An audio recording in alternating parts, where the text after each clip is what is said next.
In a small town near the valley, there lived a bricklayer named Thomas. He wasn't rich, he wasn't famous, but every morning, before the rest of the town woke, you'd hear the soft rhythm of his trowel. Scrape, lift, press.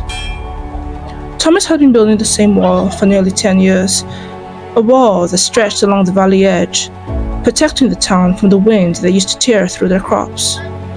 At first, people admired him. Then, as months turned to years, they started to laugh. Still working on that wall, they'd say. Maybe he just likes pretending he's doing something. Even his own son, Elias, once asked, "Father, why not just finish it quickly and move on? You're wasting time." But Thomas only smiled and said, "Son, I don't build walls fast. I built them to last." Still, the words didn't mean much to Elias, until the year everything changed. That winter, a storm rolled in from the mountains, a roaring wind that ripped through rooftops and snapped fences like twigs. By morning, half the town was in ruins. And yet, the wall, Thomas's wall, stood strong.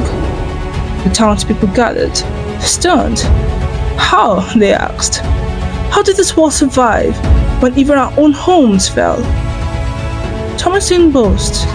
He simply placed his hand on the stone and said, "This wall has fallen 100 times, just never all at once."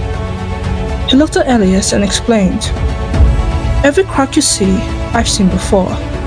Every mistake taught me where to place the next brick stronger. Each weakness, I learned to correct the next day. That's why it stands."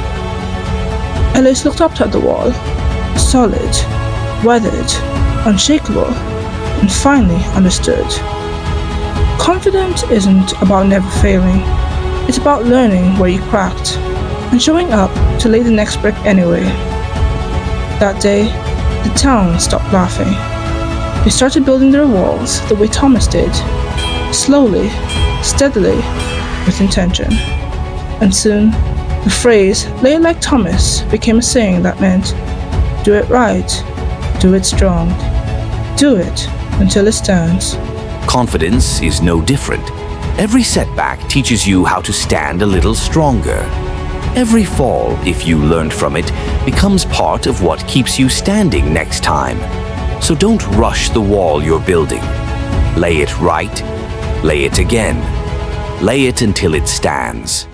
Once upon a time, in a small town by the sea, there were two painters, both young, both passionate, both dreaming of creating great work. When motivation goes quiet and progress starts to feel almost invisible, yes, that moment,